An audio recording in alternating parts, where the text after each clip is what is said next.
Okay, so when I'm thinking about color, um, one of the things that I want to do is think about the way the asset is going to be operating in a scene. In this case, we're thinking about this zombie character, creature, whatever you want to call it, um, with these blossoming uh, kind of molds or whatever coming out of the head, and those being light sources. Um, and so, if those are going to be light sources, how in that scene should those light sources come into play, right? Specifically with a video game. We might think about the light source as being a way for the user, the player, to know where this creature is, know what state it's in.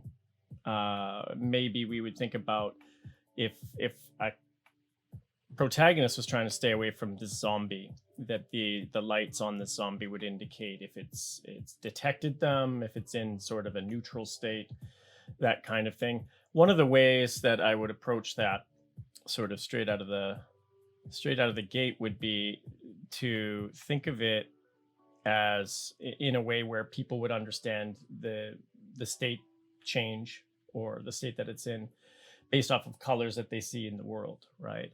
So something like a red light can be a good way to start off. People would look at a red light at an intersection or a warning light and typically that warning light would be something red, orangish red, maybe yellow, even, right? A caution light.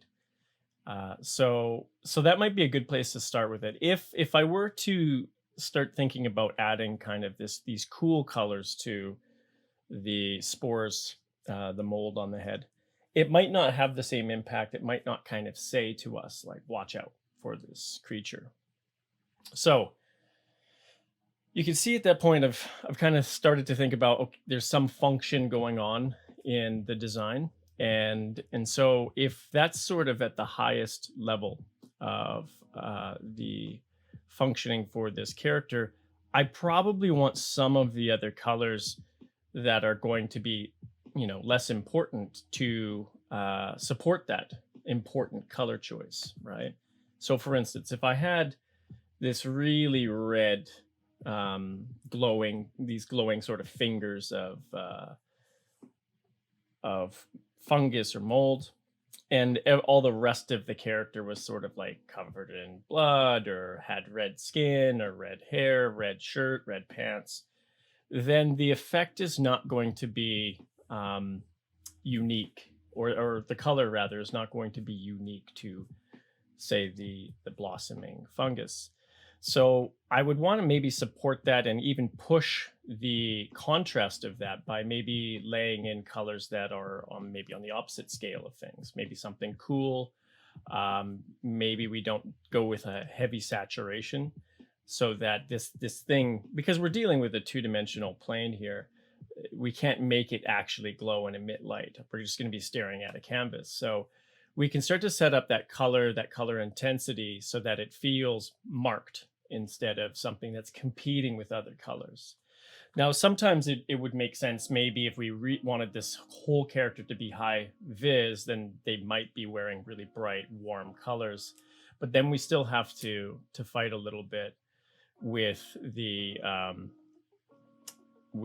overall sort of use of the same kind of the analogous color pairings of reds and oranges. So that's my plan for this, is to start laying in a base for the larger areas, and then I can move towards maybe some of the cresting or the fingers, whatever we want to call them, of fungus to be red by the end. So how would I start that?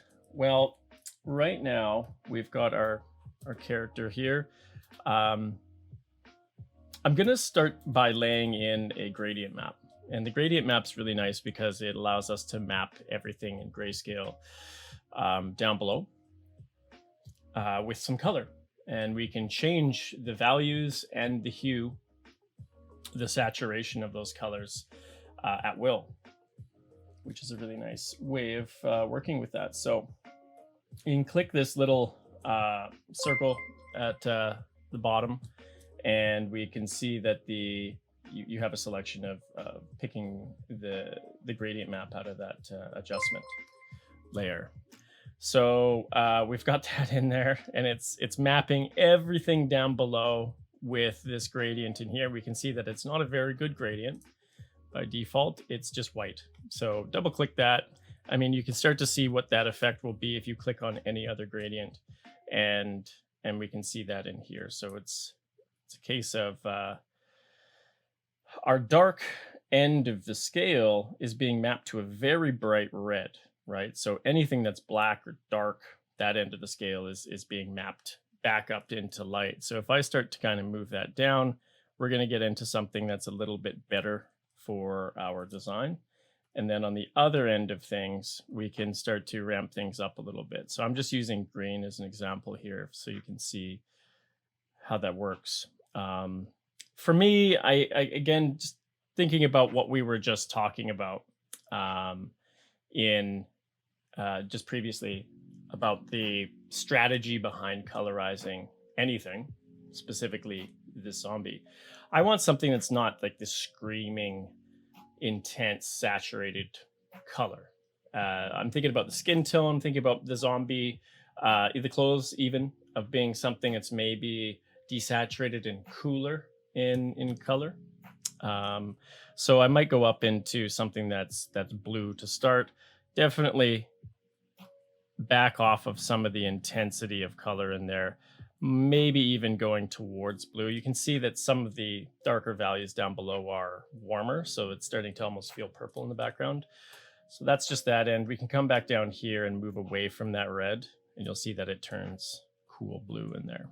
So I might pick something that's actually got some green in that blue, because I want to feel like that flesh is turning, right? It's not healthy human skin.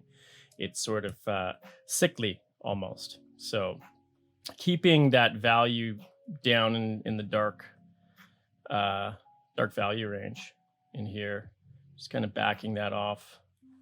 Thinking about that, maybe even this color up top is still a bit too saturated. I want there to be some color, but not something that's completely overpowering in there.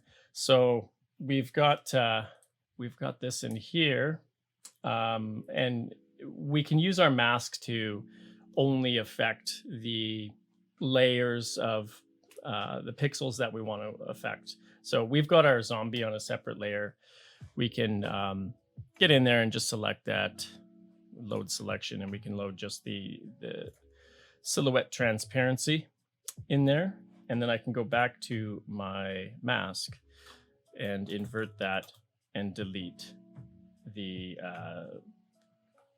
background. Basically, we were mapping everything underneath. That's included the background in there. And I don't really want to do that. I just want to affect the zombie for right now. So I went and selected that lower layer. So if we take a look at that, just her body, I selected, and then, whoops, we came to this. So it's a good basis to start, right? You can get fairly far with a gradient map in terms of adding color to something, but I wouldn't think of it as like a one-stop shop, like a singular layer as a one-stop shop, because you're going to want to finesse that with maybe some other blend mode layers, and put color into places that are maybe highlights on something, or stains on her shirt, or something like that, right? Specifically breaking up the jeans versus the shirt versus the skin, and all of the fun little nodes coming off of her there. So we've got a good rough start. I might throw in another gradient map just for her shirt, and just for her shoes and her pants, that kind of thing, just to kind of lay the groundwork for that. So let's get into that. If you set up a selection first, and then you hit your gradient map, it's going to use that selection to mask straight out of the gate. So I can come in here and we can go back to the silhouette, and we can load selection again back to the transparency, the silhouette. So we've got this. I can then use my marquee selection tool and press the Alt key to carve out the elements that I don't want to pick. So I don't want the head. I don't want some of the stuff on her shoulders. Those are our, I guess, I'm struggling to kind of come up with a word for these things, these like nodes that are coming off of her. I just want the shirt. So I'm going to get rid of anything that is not that. So kind of coming up in here.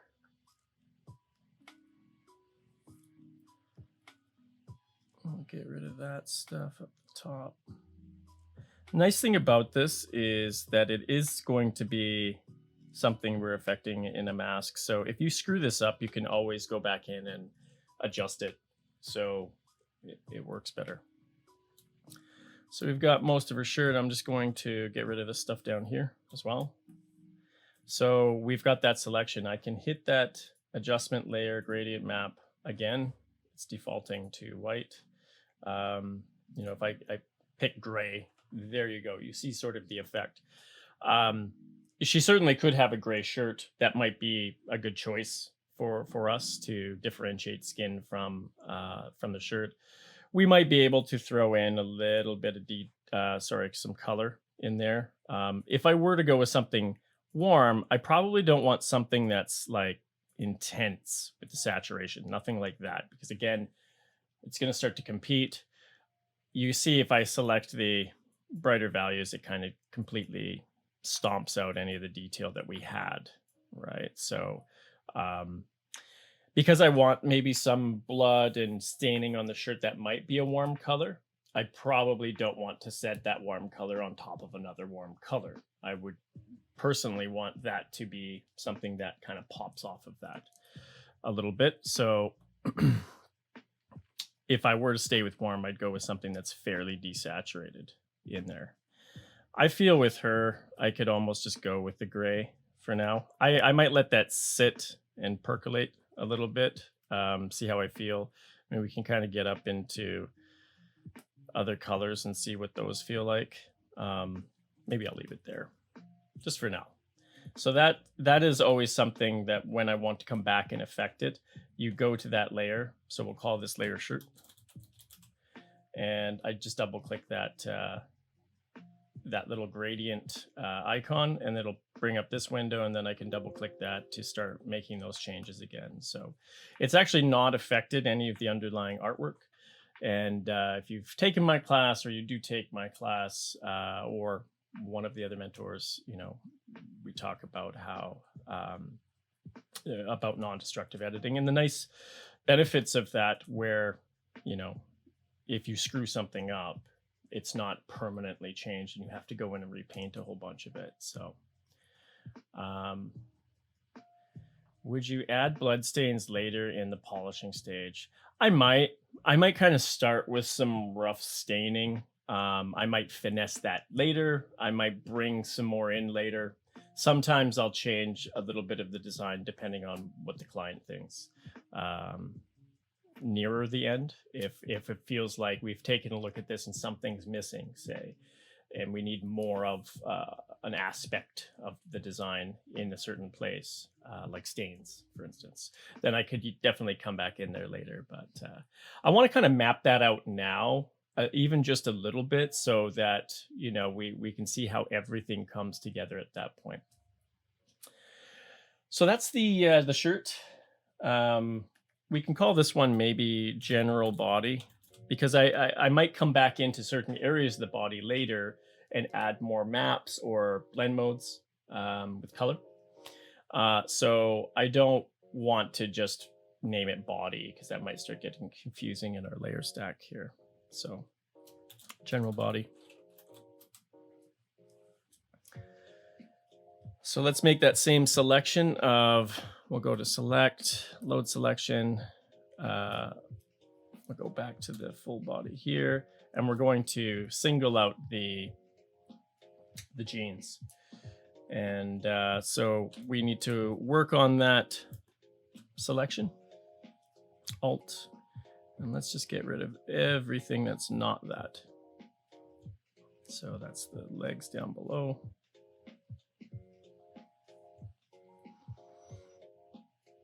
This stuff up in here. I'm gonna kind of roughly follow that edge of the tear in the jeans. Just get rid of that. And then maybe some of the stuff in here, because I may want to keep that sort of that blue color for now. And then we'll just follow the top part of the belt in there. Double check things. Okay, and we just hit that button again, and it'll be white probably. There you go. So jeans, blue, probably. I know we've got a lot of blue here. I'm just starting to lay this out, right? I'm not too worried about if it's not the perfect color yet. So I'm gonna set up my dark values in some saturation, and then my light values in that blue in there. So we'll see what feels good for those jeans. Okay. And I'm dragging this middle point a little bit down because some of the values creeping up in from the dark side are starting to step on a little bit of the values of the original painting underneath. So I can brighten that up by a hair. And that feels all right. Maybe I'll actually take a little bit more value off of that. So we can detect that there is a hue shift difference in there. So, hey Chris. Sorry, hey Chris. Need another drink of coffee here. Okay, so we've kind of set up a rough pass on some of these things. Maybe the shoes, real quick, might be a good place to get in there. So with this, I'm not going to load because it's such a small area. I'm just going to kind of select that. And then just carve out what I don't need.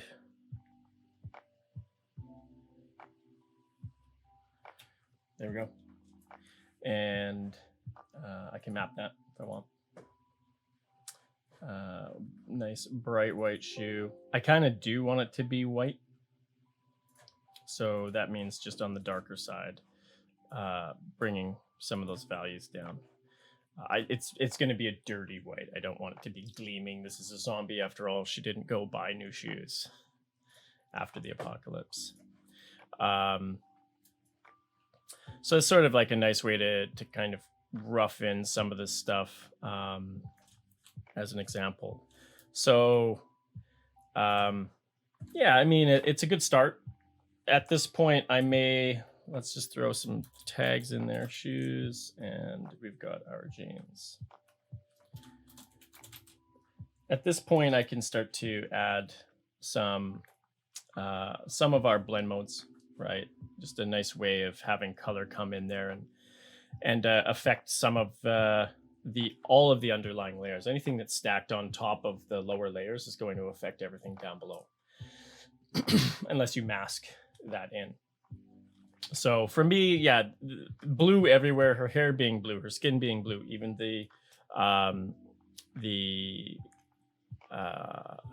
we've got to come up with a name for these spores. I'll just say spores for now. Coming out of her head, it's too similar. It looks like somebody's painted it all with a Photoshop brush in a way. So now could be the time where I start roughing in some of the warm tones in there. And so let's get closer. And one of the things that I like to do, and you'll see other artists do this, some people will have a very specific method in the way they want to colorize things. I know certain blend modes will have a certain effect, but sometimes I like to lay down some color and just see if I can get any sort of weird emergent properties from the colors that I pick. So I'll do that here. I'm just going to grab an airbrush. Oops, grab that airbrush, and then we can go back into the color picker. And I'm going to use Coolerus. Coolerus is a color picker that's third party, and it does cost money, but it's a really great color picker option if you don't like Photoshop's color picker, which I'm not too fond of. So that's why I have it. So let's lay in something that's maybe going to be a nice start to a warm representation of our spore. So we'll grab that. And I'm just going to paint that on top really rough. I don't want to spend a ton of time because I just want to see sort of what that effect will be. So I'm just being like super rough with it. But I can kind of roll through here and see what effect on my values some of this is going to have, right? So at this stage, the overlay is not having too much effect. The linear dodge is brightening some of those values up in there, which I kind of like. Because if these spores are going to be glowing, we don't want really dark shadows on something that is emitting light, because again, that surface, if it's emitting light, it's not going to allow for a lot of shadow unless the emission is weak, right? So, I mean, in this case, yeah, I would say that kind of feels the best to me right now. Sometimes it's good to play with different brighter values. Like I could get in here and have something be pretty bright on the ends of those spores, and then we could go and see what effect that has on it. So yeah, I mean, it's not bad. Some of the lighter values are not going to map super well. They're getting kind of bright because of the dodging of this blend mode. They're starting to get a little bit too bright for me. So I might actually opt to test another blend mode, or sorry, a gradient map on that. So it was a good first stab at that. Whoops. There we go. So let's try something else. I'm gonna go in and just highlight real quick with my marquee selection tool. Just that upper area, see what we can get going out of it. And just really quick again, gradient map that. And so the lighter values where this spore is growing is going to be borrowing from this range. We can see that the underlying values are not white, otherwise they would turn white, because that's what we can see we're mapping in the gradient map editor, or the gradient editor. So, but we are getting kind of this light pink, which is going to be in here somewhere. So we can start to kind of remap that now. So I might go for something that is a little bit more intensely red, and then on the darker side we can kind of start to bring some of that stuff down. So see what that does.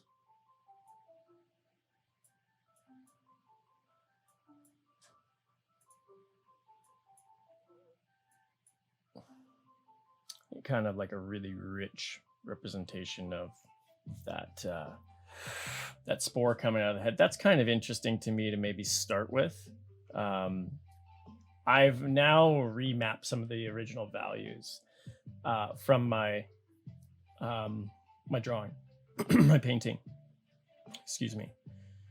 So we can go with that. I'm just going to go load selection again. And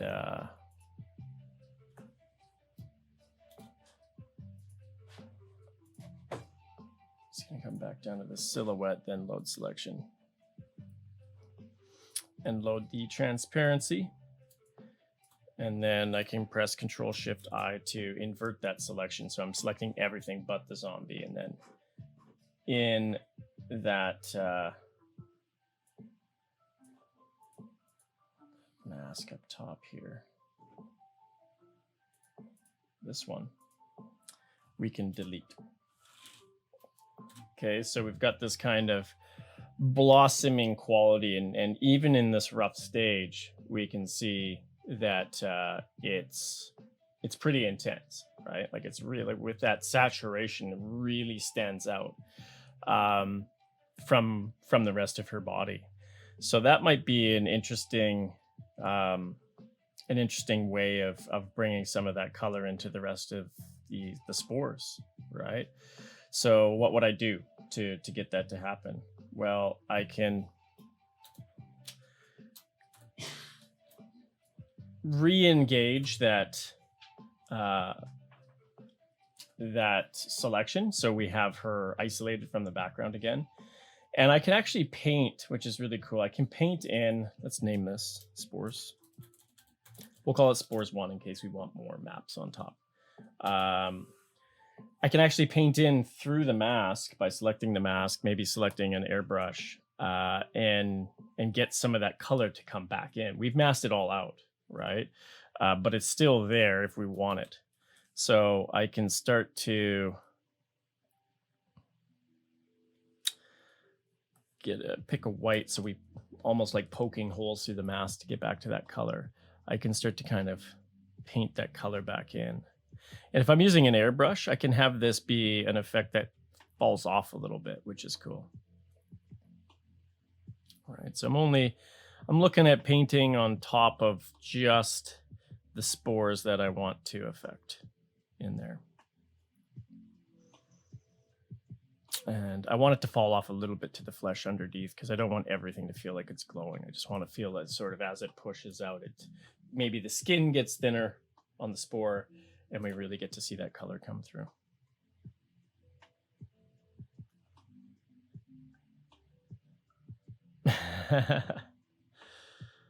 Paper bag option. Yeah,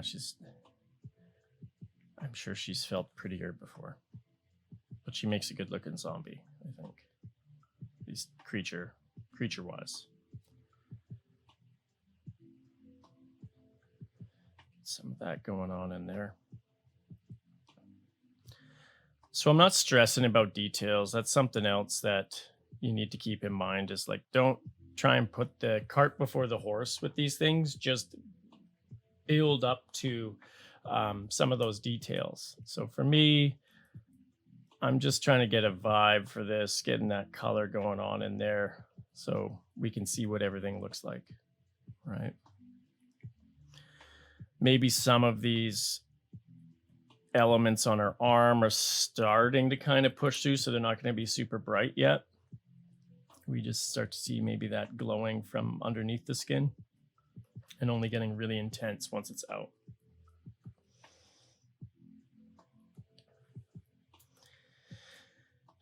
Down into here. Almost feels like coral, which is a nice effect.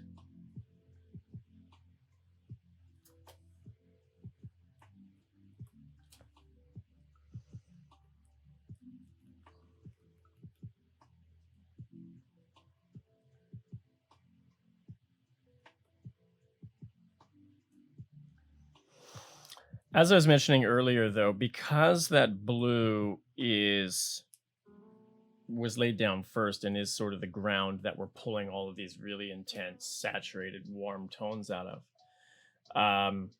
the contrast between the warm and the cool there is really marked, right? It's noticeable. So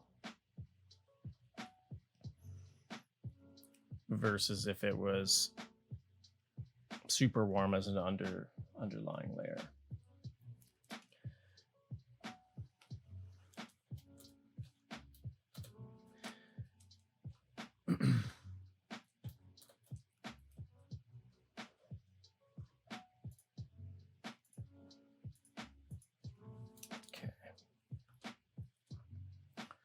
So that's not feeling bad. I always have that there. I can come back anytime that I want and paint into this. So if I feel like, I want to move on to something else just to kind of continue that exploration, and I maybe haven't gone through and touched everything that I want to, I can always come back. I'm not too worried about it. But I am just going to spend a couple more seconds on this.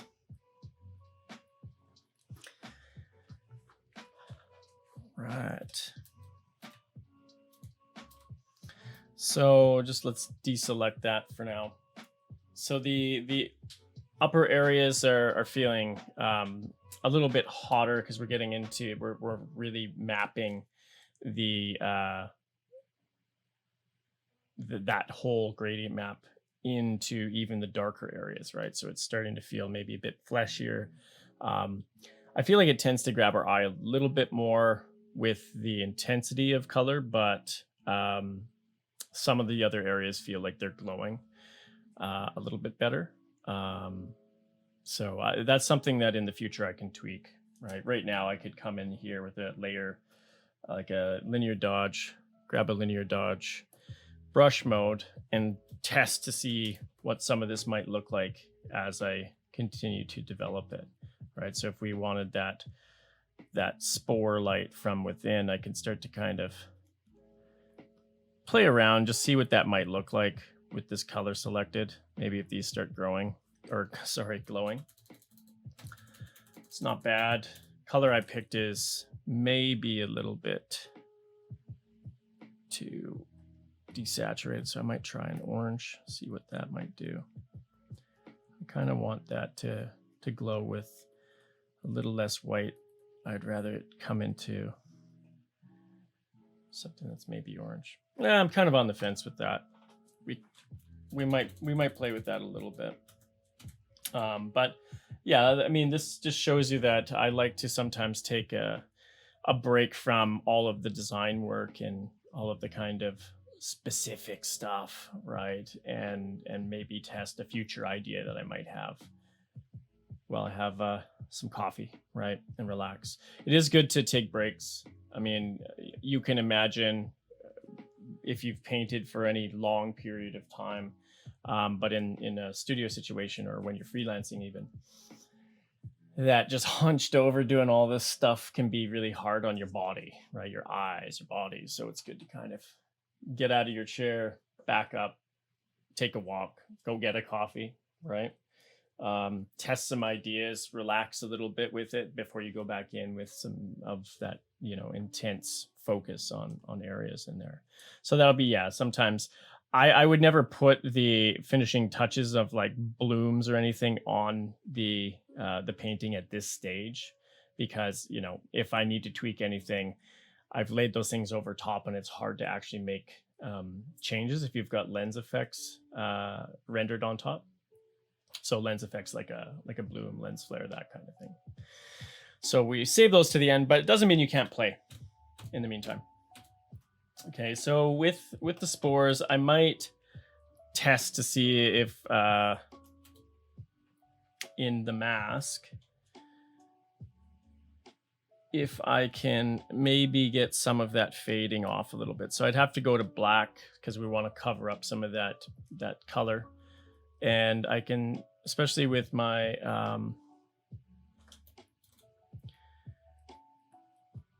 brush, let's make sure this is actually making an effect here. Oh, I have a linear dodge set. That's gonna keep trying to brighten things, so that's not what I wanted. But just kind of like maybe fade some of this up into the head so it doesn't look like it's all like rigid. I might even get some of that feeling a bit darker down in here or coming back towards that blue. So the outer edges are the most intense rather than everything down to the root. There. Another thing you could do is you could start to balance how much of that color is coming through. If you feel like you really want us to stare at the head, then maybe all of the saturation comes to that, right? So with my dark value selected in my mask, I can come through here and really kind of knock back some of the intensity of those other areas if I wanted the head to really kind of sing so to speak, over top of the intensity of the rest of those. We can also get in there a little bit later with some lighting to suppress some of the contrast so they're not as intense as well. One of the things about that, though, is that when we're creating assets, you don't want to confuse people because you have this dramatic lighting, right? So you always want to temper that. Make sure that you allow for it to actually work so people can read it, right? You imagine a modeler looks at your work and it looks fun, it looks cool, but they can't tell what's going on in certain areas. They have to come ask you what you meant, and that's not great, right? Because they're just trying to do their job. Well, we're trying to be all artistic with our pictures. So, feeling pretty good about that. I don't want to keep finessing that at the moment because we still want to work with the hair. We want to even work with the skin. We want to work with some of the damage and the surface material on the skin, right? Like the blood or whatever else we have going. So at this point, we might come back to this layer, and I might go with, maybe I'll go with an overlay here. I'm going to select that blue skin tone, see what kind of value range we're at. I might go into something that's a bit warm, more fleshy, and see the kind of paint over top of that. We might get almost like this bruised look, or just a warmer bit of flesh tone in there. What I might do is I might kind of go through and hit certain areas. I want this to feel mottled and cloudy and less uniform than it just being kind of this gray blue skin. I still want to keep some of that. I just don't want it everywhere, and I don't want it to be hyper uniform. So I'm kind of just going through and lightly touching. I mean, it may not even be something that you can detect on stream here, but it's helping me kind of vibrate some of the hue by a little bit. So it's not just that uniformity. And again, this is a way of me just laying down a basis. It's something that's hard to see, but I know it's having an effect, right? I can get into kind of the more intense stuff later. With the hair, depending on kind of the look of her hair, you know, if she had red hair, then again, the spores are going to have a hard time reading, where the viewer is going to have a hard time differentiating from those things. So I can test. I've got kind of like a warm tone here. I can just test to see what that looks like on top, but really start pressing hard. It kind of gives her hair this dirty blonde feel, which might be good. If she had darker hair, then we probably wouldn't have mapped it that light. I can decide to give her darker hair later, right, if I want. But I kind of like the look of that. So let's go lock down that selection. So select load selection, transparency. We get everything that's transparent or not transparent rather. Locks out the transparent elements, so we can just paint on top. So I don't want to keep going back to that layer. So I'm going to go into my selection. I'm going to save that as the silhouette, and I'll just call it SIL for short. So now it's always there. I can just go into select, load that saved selection. So this is our warm overlay. So label it. You may need multiples, so you can name it warm overlay 2, or you can be more descriptive about warm overlay hair, whatever, right? We'll keep it in there, and then now I can kind of start laying in that color on top, because I don't want her hair to be blue. A bit of a first pass on that. Subtly different, right? But different. Doesn't feel blue anymore. I can ramp it up. Maybe I would do that in the top of her hair.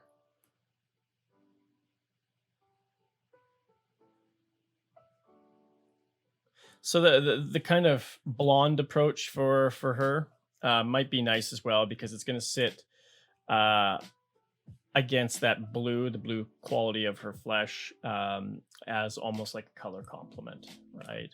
And it's different in hue enough to that coral red that we've got coming out of the head with the spores. And it's more of an analogous pairing with that. So we're going with kind of like a split complement here. But yeah, it works for now, right? Again, I can always come into this later, hit my hue saturation slider and kind of start tweaking that if I need to. You can see though, because I've painted this on the same layer as the stuff I put into the skin, we're getting a subtle tweak for that skin. So, it might be better to paint that on a separate layer if I cared to do that. Purple kind of seems cool in a way. So this is what I'm talking about in terms of emergence, right? Like that actually, maybe she had purple hair before, styling it out, right? And I kind of like that better as it feeds well as an analogous color pairing that's cool into that warmer stuff up into the upper portion of her head. So I'll leave it pink purple. Why not? We can do whatever we want in there. Okay. The gray shirt's interesting because it's just lack of saturated color, but it feels warm, and that's an interesting illusion about gray. When it sits in a field of cool colors, it feels warm. When it sits in a field of warm colors, it feels cool, and it's just perception, right? It's not actually turning it warm. So it's interesting how that's working for her here. Let's keep it for now in that area. I can also select everything that's not her hair, thinking about all of that work we did with some of the flesh tones, and then I can just affect that, right? I can turn that back into something that's a bit warmer. So I'm shifting those hues through here. Actually, I'm quite enjoying the green that we're injecting in there now. Yeah, like it. So allow that stuff to emerge. Experimentation for me has been a huge help in my work, not just kind of going at it and going with one idea of color choice. It can be that your client is very specific about that stuff, in which case that's easy, right? You just put the colors in there as they suggested. But if I were doing any amount of variance, I might play, right? Just to see what maybe unexpected comes out of it. So she's not looking too bad. All of this colorization might be good to put in a folder, right? So at will, I can turn that off and see sort of what the original looked like. See if our gradient map's starting to darken things too much, then I maybe come back in and lighten them a bit. We can see definitely the lighter values in the spores are becoming darker, but that was intentional, right? I didn't want them to be sort of light and desaturated and not be colorized properly, or I guess be pale, right, in their saturation. So yeah, that's feeling pretty good to me right now. One of the things that I might do at this stage is also work with my background. I'll make another background. Right now we've got a nice middle of the road gray, like a 50% gray, but I might go for something that is darker just to start testing to see how she looks, how that will glow maybe in a background that's dark. If this character's wandering around a cave or in a tunnel or at night outside, I don't want to be testing this all the time against a lighter value, because it's not really going to show off the glow from her head. So, I might kind of come into something like this. You can also get into the back with a gradient maybe. Let's grab a gradient. And I'm going to make this black. The other side, I'll make that, we'll just select that there. And then we will see, we'll kind of introduce sort of the darkness of night in behind her a little bit, almost like she's maybe walking into a weak light source, but we can see it kind of glowing from the back. We do have some light coming in outside of the generated light from the spores. So it would maybe make sense if there's some light source coming in. It's just a ground at this point. I might put in there a little bit of broken concrete and make it feel like she's wandering out of the darkness, in some sort of scape of some sort, right? But that's not going to get into that. I mean, I'm going to focus most of my time on the design rather than the environment, because that's more what it's about. Okay.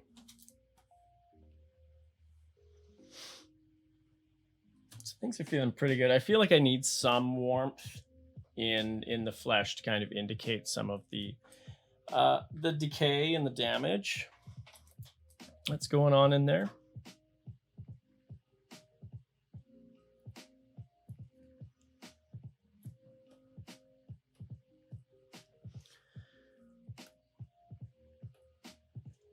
I'm gonna go grab a brush again, and I'm gonna grab something a little bit more hot and red in there. So that's screen. I maybe want that to feel like it's soaking into elements. So I want some of that dark to become saturated dark, right? That feels pretty good. Anywhere where it's getting like black might be a bit difficult to read, but even then it's kind of like a rich red darkness to it there. So that one feels good. We'll go, let's just call it blood overlay. Save minutes by not putting some vowels in there. So yeah, I mean, I play around with this again. It's its own layer. I can erase into it, and kind of, finesse it if I want. But so we're still at the kind of early days of this colorization. So I'm not beating myself up over it right now. Let's actually get into that face a bit. You can see sort of like how rough some of my masking was in there. Easily fixed. I just need to go back into that mask, right? But I'm going to get sort of this sore looking warmth around the eyes in there. So you can say that I'm kind of moving in now to do a little bit more of the detailing.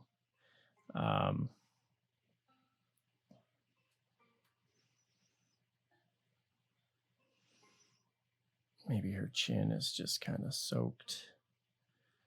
That kind of thing.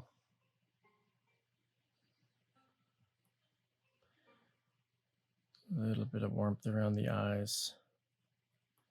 There.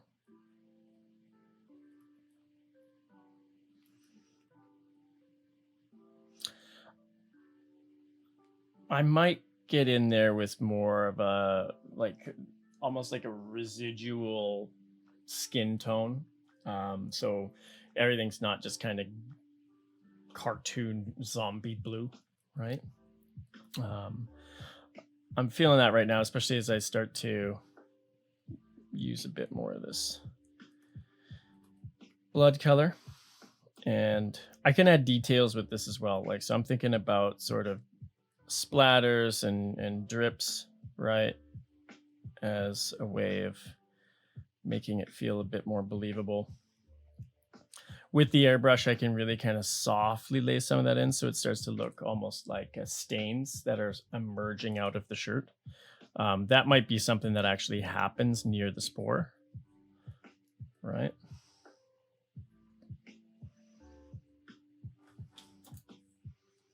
Let's go find areas. I felt like her hands, maybe she got into it just before she wandered out of the darkness. So I feel like her hands would really be red. So there we go. We need that selection. So I'm going to load the selection and I can go to Sill if you guys remember picking that up. And I can kind of get those hands looking really kind of messy. All right. Maybe not both covered from forearm to elbow, just a little bit.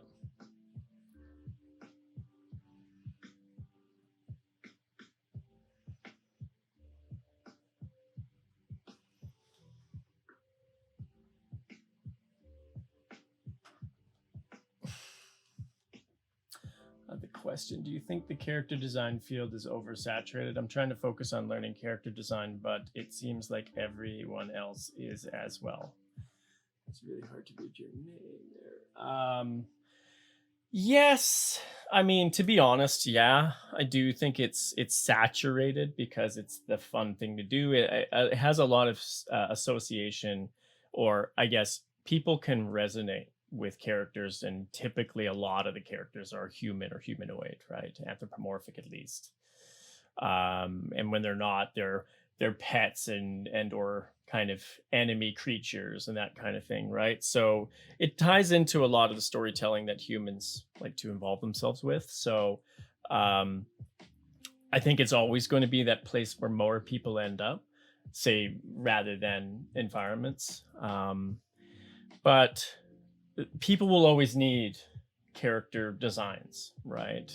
So if you're going to get into the field, then you just need to kind of commit to it and get really good at it. And even then, you know, styles will be different, and some people won't like certain styles of certain artists, right? And then those people won't get those jobs. So it's like there's still a lot of opportunity there, but it is certainly something that gets a lot of attention from artists, both novice and very experienced alike. But I wouldn't be disheartened. Like, if you really want to do it, then you just, like I said, commit to it, right? Committing to it isn't easy because it takes a lot of your time, a lot of practice. So, yeah. Sorry, Chris, I missed that. Or Cree sketch. The texture, yeah. So the texture is something that I popped in there. Part of it's photo bashed, just for me to save time. Could I have gone in there and built it myself? Of course I could have. But let's rewind a little bit there. The denim texture is a texture, a flat texture that I brought in. And then I warped to the volume of the leg. Then I warped to the volume of the pelvis, and I warped to the volume of the other leg, right? If we just kind of drop flat textures in on something like this, it can start to look pretty, well, it flat, right? As that texture doesn't conform to anything, it just looks flat across a space like that. So let's find that texture. So I'll just move that out of the way. Oops, oh, it's locked. Actually, let's just copy and paste that, turn that off. So we got our texture here, so I can bring that in. I can make a stack of them, say if I need a long pant leg, right? And then I can just use my transform tool, right click and warp. And then I can actually, if we zoom in a little bit, you can see that there is a contour edge to the leg it's rough, but it's more approximately correct than if it were just flat. So I can start to kind of move this in a direction where it looks like it's moving over the barrel of a cylinder, right? Which is like a leg. And I might pinch the edges in a little bit on either side, for instance, to get some compression on the outside edge of the texture. As that thing rolls around the surface, you're not going to see the same quality of texture as it disappears. You're going to see a compression of a lot of that texture as it moves around the form. And then I can kind of pull the middle out to exaggerate that effect, right? And that now feels, the shape certainly feels more cylindrical, but the texture itself, if we get in close, also feels that way because you're seeing that texture roll over, right? And so if I know the leg's coming towards me, then I move the texture that way. If I know the pelvis is sort of more flat and tilted down in its thrust towards the ground, then I can move the texture like that. And then likewise on the other leg, I can bend it the other way and span it outwards. And, the warp tool is really fun for that. So that's how I would approach that. And you can do that with all sorts of photo manipulation, with either textures or even like the belt for the pants wasn't quite where I needed it, from the picture that I selected. So I used the warp tool to kind of move it into place, being cognizant of not warping some things too much so that it feels like I've messed things up and the buckle and the belt are all kind of bendy and weird. So just keep an eye on that. But yeah, that can be a pretty easy way of getting that working. So we're dealing with some of the blood overlay.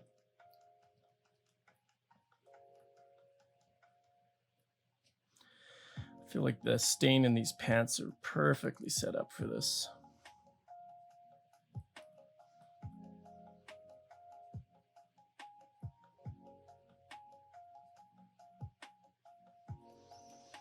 The darker stuff will really feel like it's kind of leaking through or saturating or soaking, whatever you want to call it. If I start painting on the lighter parts, it's really going to get bright, right? So I got to decide, like, do I want it to feel that intensely bright? Maybe not. I don't think so. For me, that's going to feel like it's fresh, and I want this to feel kind of like it's older.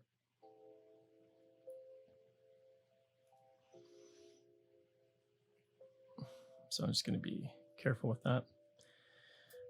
I still have total control over if I screw this up, right? So I'm not being hyper vigilant to see where these strokes go. Again, I'm building this up. The hands could be a place where you inject a lot more of that intensity, because maybe she just was digging into some food for herself. And it might kind of have get into some of the detailing now.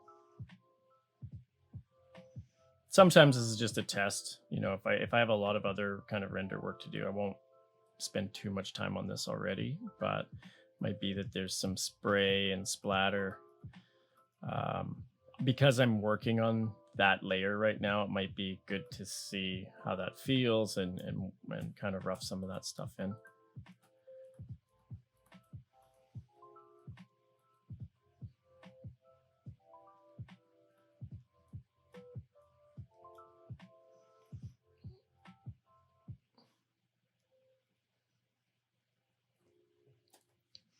Can always decide to kind of darken some of that so it's not coming through as like brilliant red, right? Your overlay blend mode will be very helpful for that. It will depend on where you're picking in the color picker to see the effect, right? So if I am picking something super bright, it's going to look a certain way. And if I pick something that's darker, it'll look a different way, right? So I have a lot of control even within that. And again, none of that is permanent if I don't want it to be. So, I can play around with that. So, and just like I can layer this stuff, which is really nice. So this is just one of the passes on there. We can get into this area in here and make it all kind of gooey and gross. So my dark value with this overlay is really kind of pushing those values underneath down further. Right now, it's compared to when I didn't have that colorized, we can't really see that well, right? If I do elect to pick a darker value.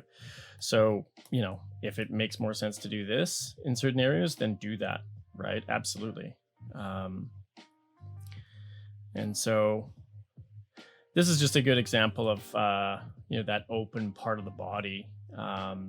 If you're going to see any sort of organs in there that probably would be red, maybe you can get into a little bit of kind of pale skin tone.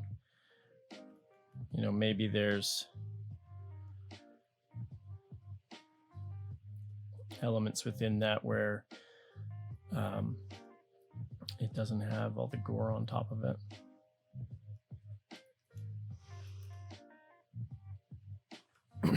Got some of it anyway, right? Might feel pretty cool. Yeah, so let's go and find other areas.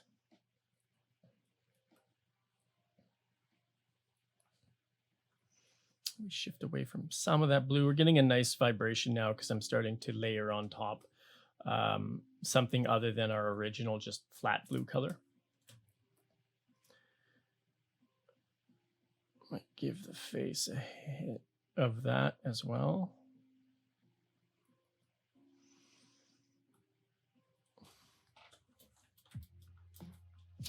I'm going to do some work once I get further down the line with this. I'm going to do some work to pull out some of her facial features because we can say like from this distance, it's probably difficult to actually read that. Say versus the camera, right, that you guys are looking at. My streaming camera is picking up the light from the side of my face, and the features are more easily read because it's very contrasty, right now her face isn't. That allows that spore to sit off of her head a lot more, but we might still want to bring it back, some of the lighting back into that area, because that is usually an area where people look, and especially she's used to be kind of more intact as a human, we'll tend to look at the eyes first. And so if I look at the eyes and I see this sort of zombie face, that's going to connect the dots really fast for me. If I look at her face and I don't see anything, it's hard to see, then I'm going to kind of have to put together the stories, like probably not alive if this is what's happening to their body, right? But it's a communication issue at that point. So you want to make sure that stuff is on the level for sure. So I feel like I'm kind of losing it a little bit, but I can come back.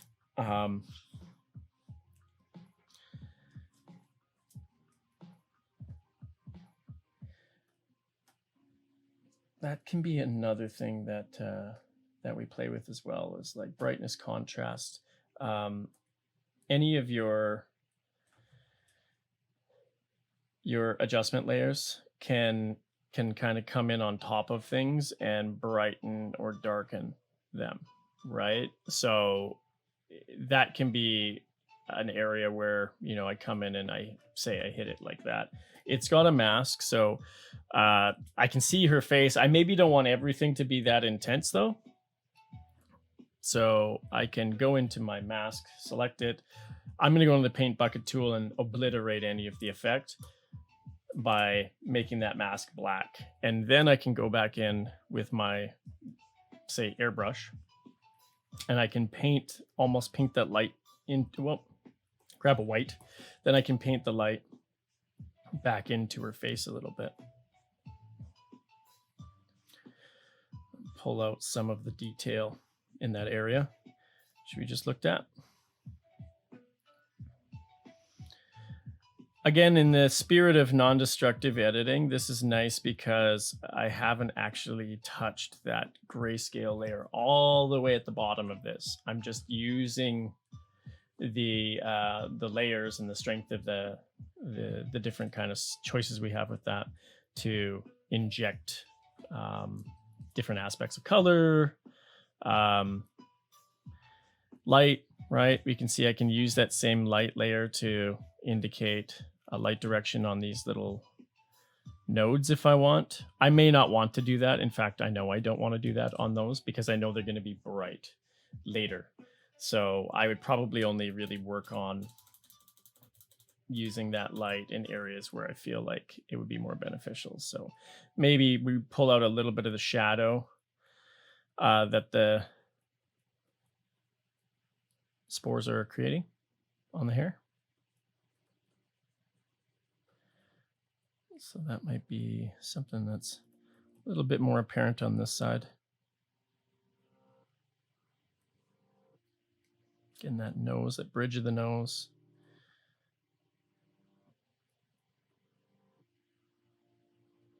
Lip, teeth even. Collarbone for sure.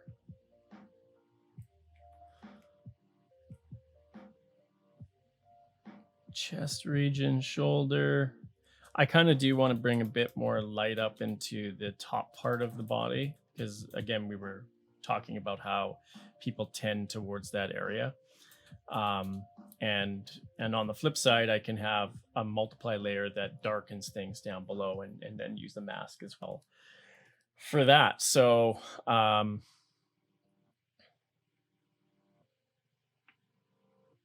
yeah, just kind of taking a look at maybe where else we'd want some of that detail. You can pull out some of that shirt maybe.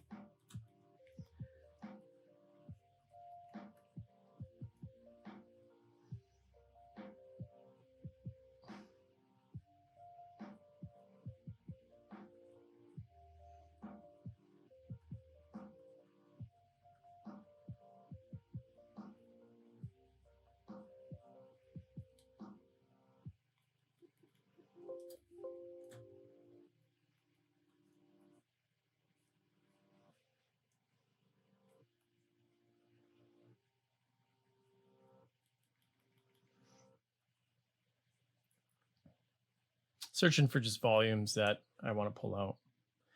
They're getting lost a little bit. And again, we're working with highlights here. We can do the same with midtones or shadows, right? So let's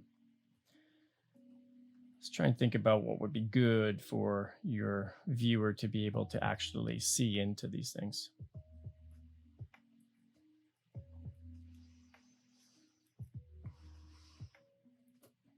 One of the things that you'll see a lot is rim lighting. I'm kind of starting to lose a little bit of the cheek around the hair in the backside of the face over in this region. So what some people will do is they'll bring in rim lighting. You know, for us, the reason I would kind of veer away from that for her is because she's going to have all these local lights, being that those things are kind of sticking off of her head and whatnot. But if in the future that I wanted something, maybe I'd go with like a really intense green light or something, make it like zombie like.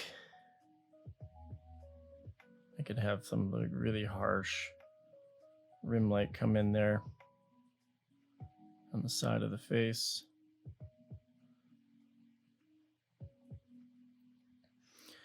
And that's one of the biggest benefits of the rim light is to be able to pull out some details that you wouldn't normally have seen because of shadow, right?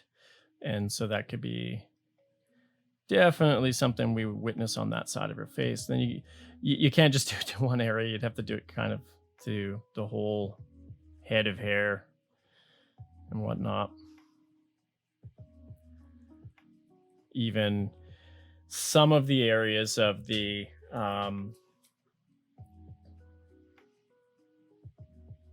spores, right?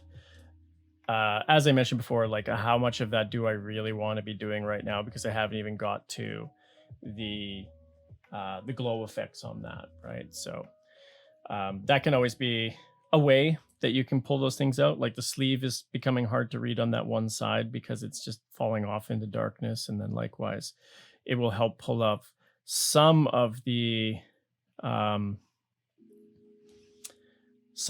contour or profile of the silhouette if that's also falling off into darkness.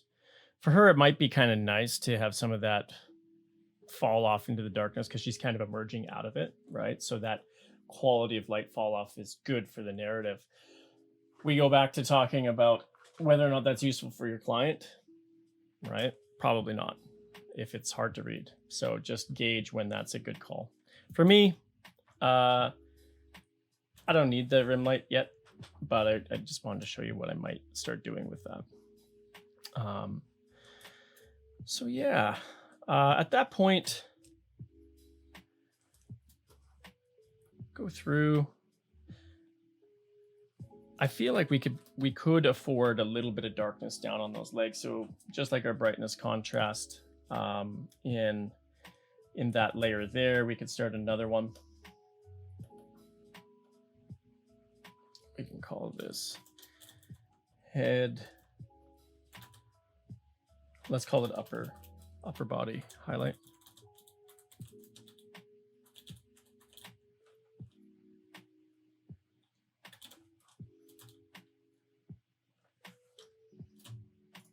And this one, we'll just pop another layer in there that is a brightness contrast. You could try it with exposure. And we're looking at kind of the darkness. Turn some of the contrast down in that lower section. It's affecting everything. We know it's affecting everything. I'm going to go in with my selection and grab some of that original selection in there. Actually, before I do that, I'm just going to eliminate everything with a fill, and then I can load that.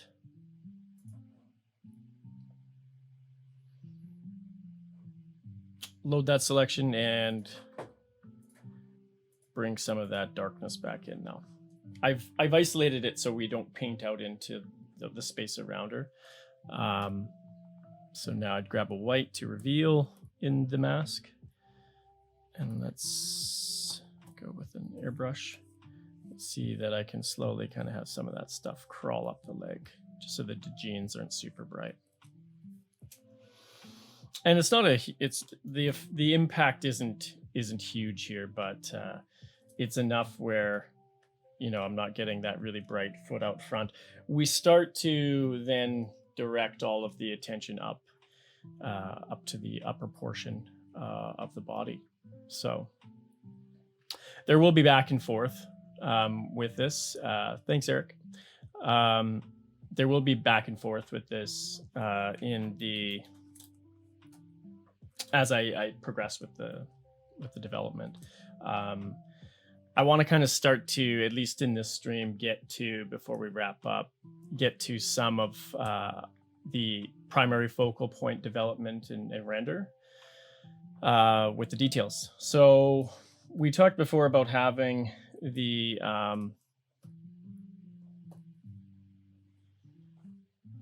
that glow effect occur. I want to start investigating kind of the best way to achieve the look. So I'm going to start with dodging, specifically with something that is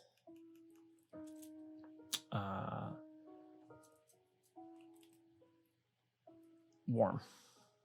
So I did this before where I had that orange tone against that red, and I didn't mind it, but part of it feels like it's too much of like a light bulb for me. So if I tried it again just to see if that's the case, maybe I do go back towards just more of a pure red.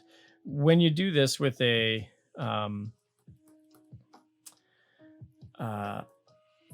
let's go out to the top here.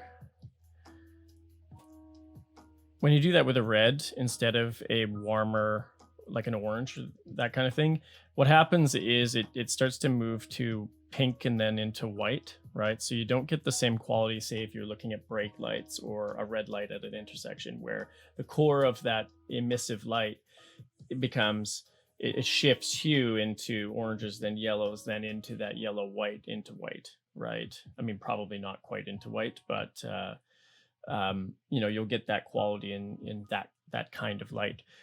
For her, I mean, we need to decide if that's something that we want. We can see that now that I'm using mostly red, we're not getting that quality of orange into yellow. So, is this something that I want? I might start looking at that as I render this.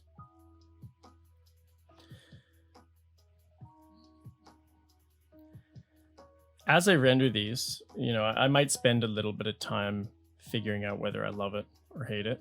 But as I render these, I'm still thinking about the complete volume of the spore, especially as there's these undulations that come through and these rounded edges. And that's not all going to be transparent necessarily. And specifically for the simulation of that volume, I might want that to be something where we do see the skin of it as it turns away, is there's a thickness to it and it doesn't allow a ton of light to come through in that direction, right? So it becomes darker.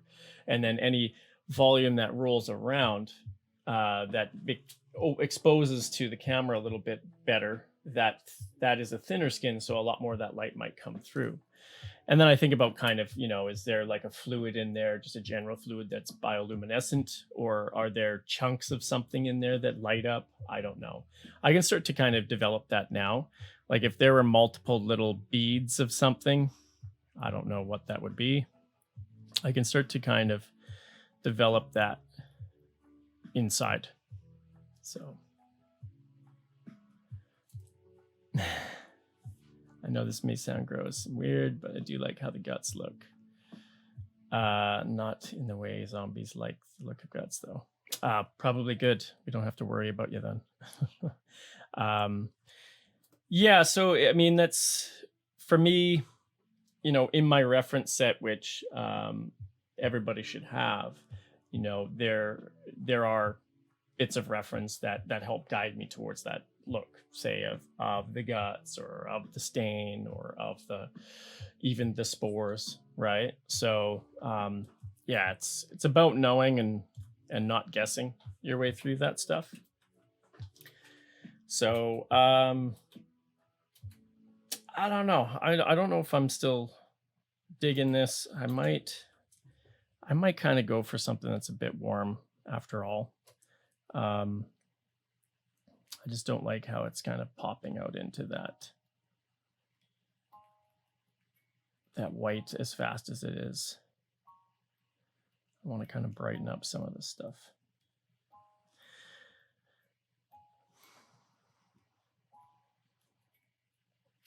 I don't have the selection on right now. I'm not too worried about that. That's a separate layer. I can turn this selection on at any point, inverse the selection and hit the delete key, and it will basically cut out any pixels that I have painted outside of the lines or colored outside of the lines. So that's nice about kind of saving that selection, right? Even if it wasn't saved, I could go and select the original silhouette and do the same thing. Sometimes I'll do this because I don't want the marching ants as a distracting element in my face all the time. You can turn it off. I can't remember what key that is. I don't use that ability that much, but you can definitely turn off the marching ants and still have the selection be active. Somebody can Google how to do that. But yeah, so I go through here and start to kind of develop that look on the head first to see sort of how I'm going to treat the rest of the body, right?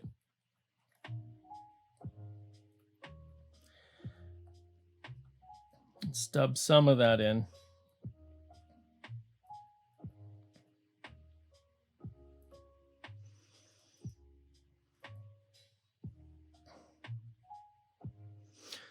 With something that's emissive like this, you're generally not going to get the depth in the shadows because where that shadow would be, there's light coming out of there, right? So we're going to get overall a lower or shallower contrast in those lit areas. That's how things look like they're glowing, right?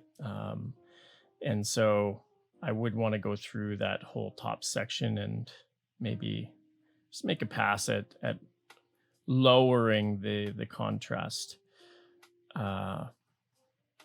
in those glowing elements.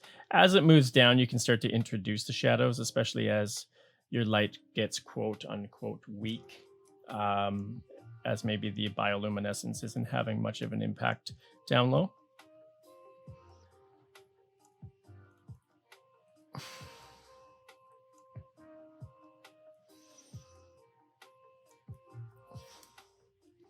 I might even on this layer start thinking about, we've got some of her hair in the shadow, but these things are they're effectively lights, right? So I can start to kind of light some of that stuff in the shadow based on some of the spore lighting.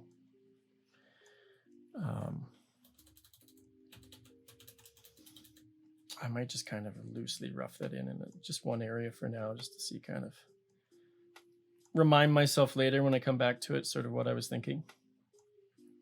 Some of that outside edge.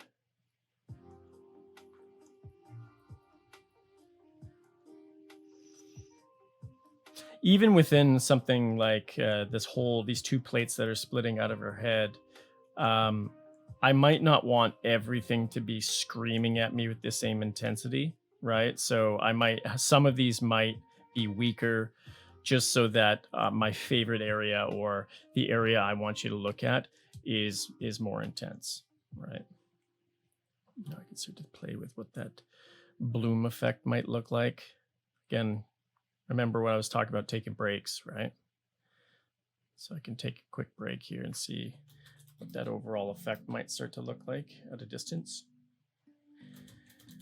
Feels pretty good. Edit, undo, get rid of it for now.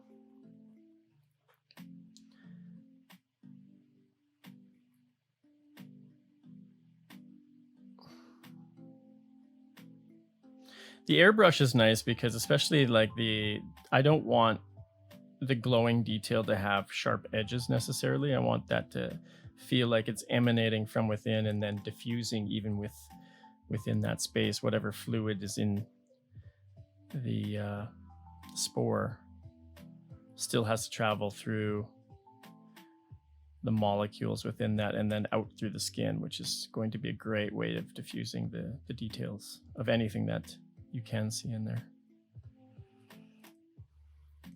Almost want to kind of do multiple little dots of light source. I'm thinking spores as they come off of the head, right? One of the pieces of reference that I have is this mushroom that's having this almost this let's say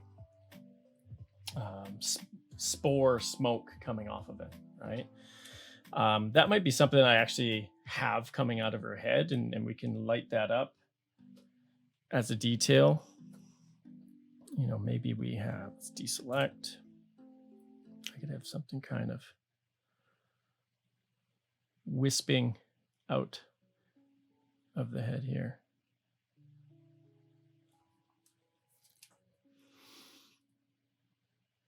And I'll use an airbrush.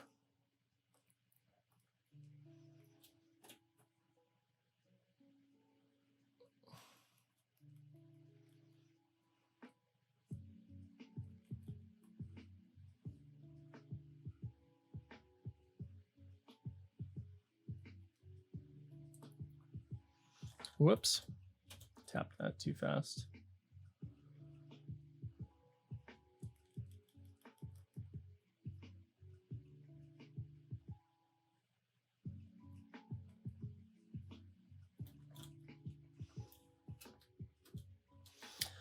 And it's something that's just, as she walks, maybe just spreads out. Keep it nice and gross. I might use the mixer tool, mixer brush. Whoops.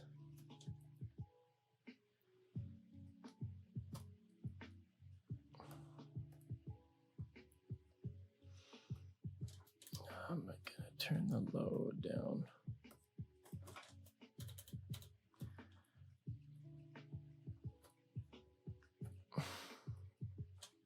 I'm not gonna use the mixer brush right now. Mess with it. I don't really use the mixer brush that often.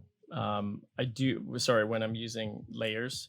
I do more when I'm painting wet in wet, so to speak, because it can be a nice way of just kind of mixing the paint a little bit better. You can use just a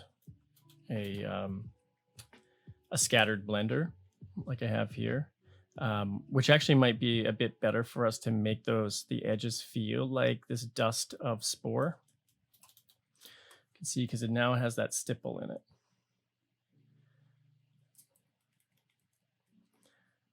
So So make that brush smaller if I want those edges to maintain. And I can make them really big if I want the spores to feel like they're really big.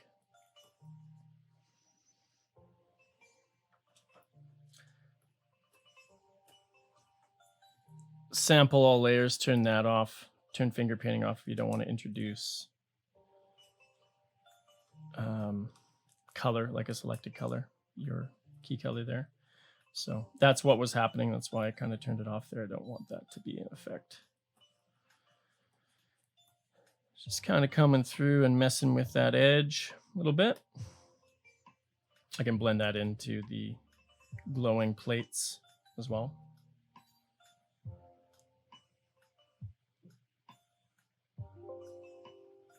Yeah, thanks for that. Control H hides the marching ants. Perfect.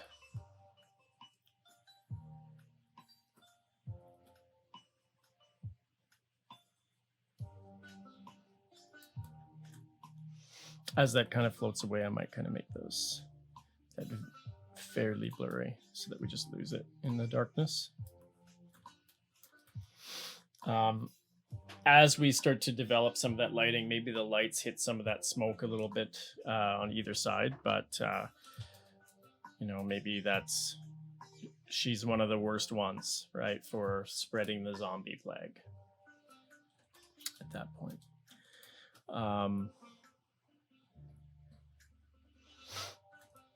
So yeah, that's our smoke. Let's call it spore smoke.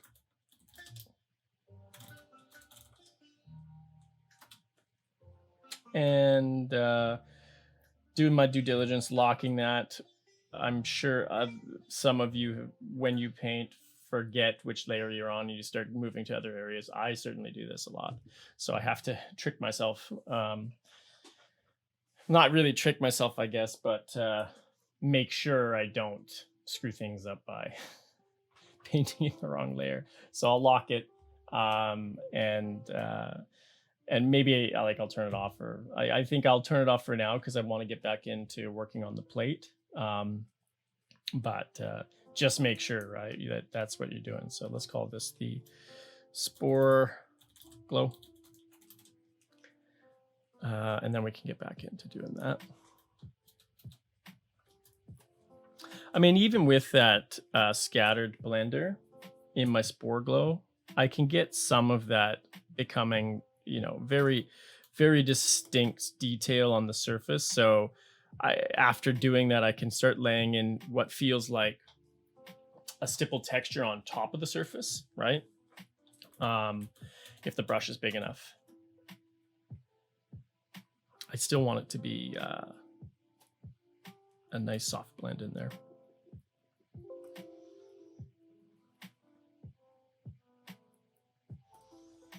Let's go back to some of that orange. So this is something else, is, you know, there's a nice quality to the orange that I maybe don't want everywhere, right? So selecting it and bringing it into some of these spots will inject a bit of that color into it, which I think is a nice variation so that everything doesn't look super similar.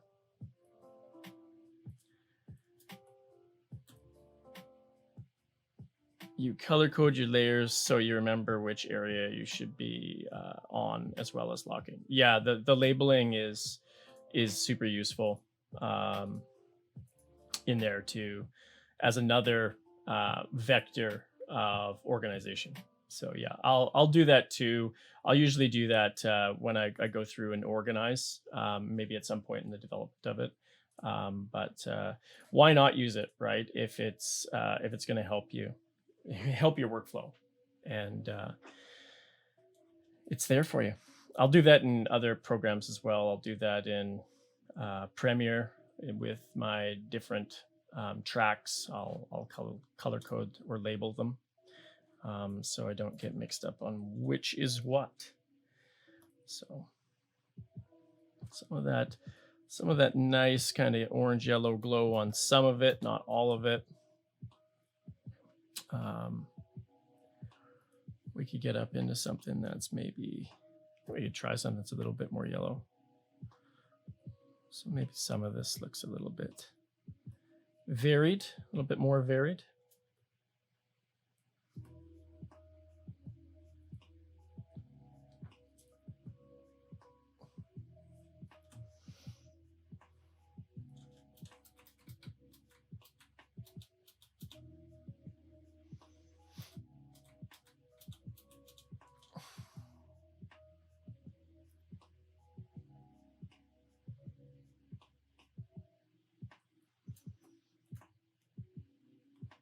Might get some shifting into those oranges down in some of the areas.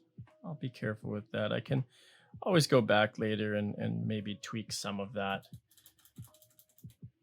I think I'm going to leave some of that orange, that yellow, really yellow, for later and come back into some of those oranges. Get that light coming through.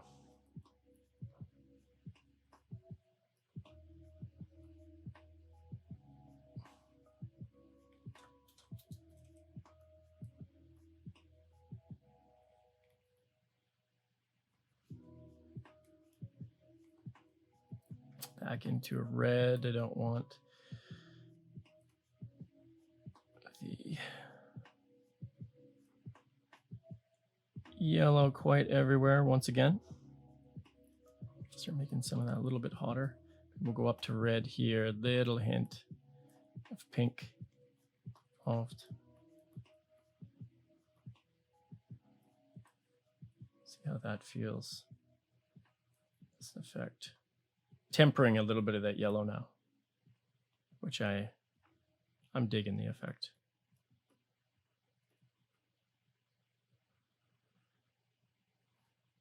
I do like to vary the colors as I go. Just injects a bit of a hue shift, right? So it feels more organic.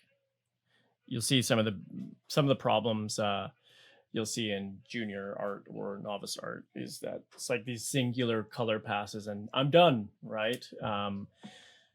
But if that's a machine that came out of the factory, that's the intent when you paint a car, that it's the uniform blue color that you ordered, right? But if I had, say, a blue field of flowers, mostly they're going to be the same, but some of them won't develop the same saturation, right? And so there will be some variance in there. Some of them will be maybe withering away and dying for new flowers to come up, so there might be a little bit of brown quality to it and that kind of thing. So when you look out into that field, not every single flower is the same, but we would generalize that as being the same. And that's what you see like kids paintings, like the sun is yellow and the grass is just uniform green. But if you went outside and saw this kind of bright uniform green, you're going to think more often than not it's turf, right? Rather than kind of the blades of grass, which go through all that same, genesis to death, right? Where some of them discolor, some of them are burned, some of them dying, some of them are super lush, right? So with that vibe, kind of mixing some of these guys together and getting some nice variation out of them.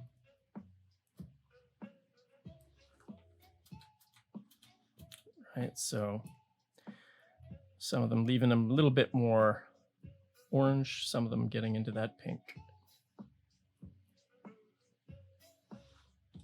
It's almost kind of visceral as well, right? When you see like fascia on meat or something like that. There is a lot of color variant in that, which can contribute to some of the gore quality. Some of these I can also get in and start detailing specular highlights. We've kind of plugged in spec highlights here and there, but I can really kind of focus on that for a bit if I want.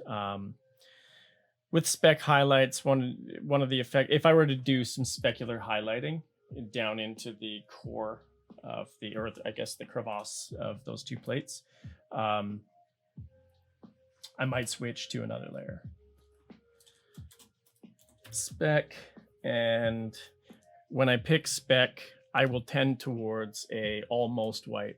I usually stay away from pure white, but almost white It's a tip from painting teachers, and you'll see this a lot out there, that pure white as a highlight can often look not representative of real life, unless it's sort of like a wet surface and the sun is out, right? That is pretty much as white as you can get. But for dimmer lights, it's usually whatever wavelength. You'll get warm lights, cool lights. I've got a couple warm lights hitting my face, right? So the brightest part of it, if you color sampled it, would probably not be pure white. It would start to be close to pure white, but in yellow, right?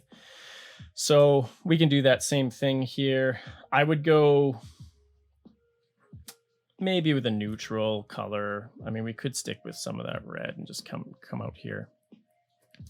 I'd want my brush to maybe be a bit more rigid, so that the shapes that I'm going to make aren't soft on the outside edges. So thinking about where the wells, and sort of think about peaks and valleys, right? Wherever I'm going to get that speck highlight coming off of those things. Oops. Don't want it to be that intense.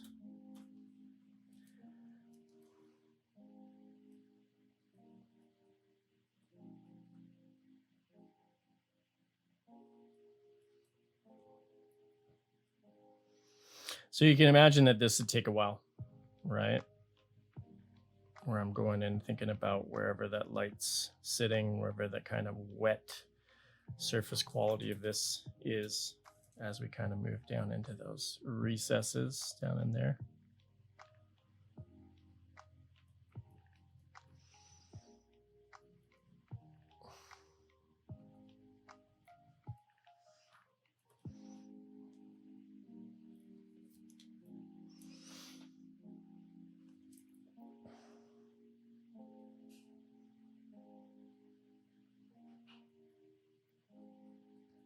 This is what you'll see sort of in illustration of like slime and goo, that kind of thing, is that speck really is the thing that kind of makes it believable as being a surface that has a uniformity of like slime or sweat or wet whatever, right? It's the way that light just shines off of that stuff. Can sometimes get a bit noisy, so I mean, we're the ones painting this, so we can decide how much of it we want in certain areas and how much we don't want in other areas. Maybe as this climbs out to the brighter portions, I would not have that speck effect be so strong, right? But it's on its own layer once again, right? So it's, if it sucks, change it. Your art director, once you, like, if you find yourself in a studio situation as a concept artist, you're going to get plenty of feedback. So a lot of the times I'll try and avoid obvious feedback, because that's me doing my job and being better at it, right? Anticipating sort of some of the problems and fixing them before you show up to a critique. And I still got to go back in and clean up some of this stuff in there. But again, we're trying to show everybody sort of how far we can get with some of this stuff. And I mean, like a couple of hours, right, per stream. So I would still do that. I would still come in here and clean some of these things up.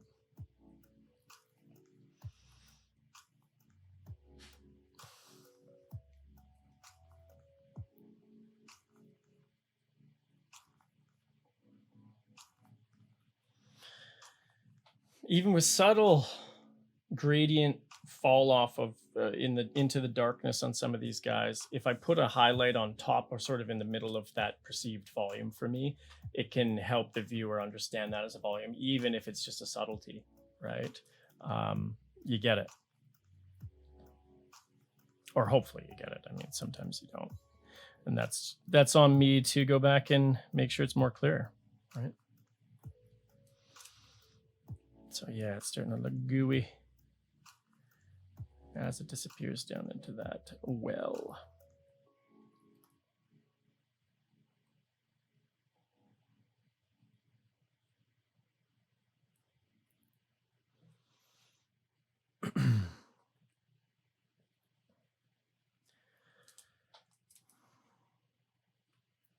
So let's take it a step back from her for a minute. So at a distance, you know, some of that stuff becomes harder to read, right? That's not necessarily a bad thing. It can transition into being visual noise that's believable, even if the viewer can't resolve every single little detail, right? If it has these bright specular highlights in there and we can detect that, then it's going to feel like, ooh, that's kind of like a mushy, gooey place, right? I would find wherever else that would make sense, like in here, I could come through and hit some of these surfaces and think about the, you know, some of them might be very broad forms and get a lot of that spec catching off of that form.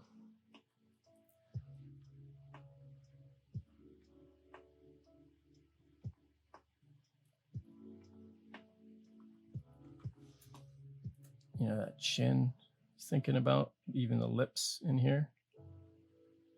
And something that, even her tongue, she did have a bit of a tongue sticking out. So the little taste buds all capturing some of that light. The individual teeth, that kind of thing. You don't want to be putting the spec everywhere, right? Because it's going to feel like the whole body is coated in some fluid of some sort. You know, regular skin can capture highlight and not be, you know, maybe if I was pouring the sweat, you'd see more like specific hot specular highlights. So, and it's also nice to kind of have the separation between certain materials. So not everything looks the same and they speak to each other. It sets up a contrast and some interest. And that can tend to be another problem with the way some novice artists render. They'll just render everything the same way and it almost looks like clay because there's no material sort of identity coming through in the way they've elected to populate highlights or texture with detail. So I got to be careful of that. Like I wouldn't want to put too much on the shirt, right? Because it's cotton and it's going to be something that's diffusing light a lot more than wet skin or these plates of gooey whatever coming out of her head, right? So so yeah, I mean I think at that point we'll call it for the stream this week, but you can see sort of where we were at. We'll turn some of these things off. We started with the piece here and then we get into our colorization. Let's just turn the rest of these guys on, right? And so it can, I mean, within a shorter amount of time, we can get pretty far with starting to create some of that more believable surfacing for the character here. So from this point, I'd probably continue right with rendering it, and I'll definitely continue rendering that. I'll see how far I get with that. Maybe next stream we'll bring it back in again and take a look at some of the decisions I've made. We can go through the layer stack and see how I resolve some of those things and any extra lighting or whatever I've decided to do at that point. But you know, try this stuff on your own. See where you get to with it, and you know, see if you can achieve those effects. Cool. Let's see what we got in the chat here. Sorry to break top of my back, but Pro gets delivered in the morning. About to buy my Wacom Mintos and started the enrollment process tonight into the concept art course. Thanks, Brandon. Enjoyed the stream. Well, that's awesome. You're set up. I hope you enjoy the course. And thank you, Kitty. Yes. So tune in next time for some more fun. We may continue to look at this. I'll decide sort of as I go through the rest of next week, but we may shift gears. The old Last of Us is coming out tomorrow. Exciting, right? So this was sort of inspired by that. So, you know, definitely, it sounds like I'm shilling for the game, but I just love the original. So I'm excited to play that. Anyway, there's our design for this week. Have a great rest of the week, everybody. Thanks, and we will see you next time.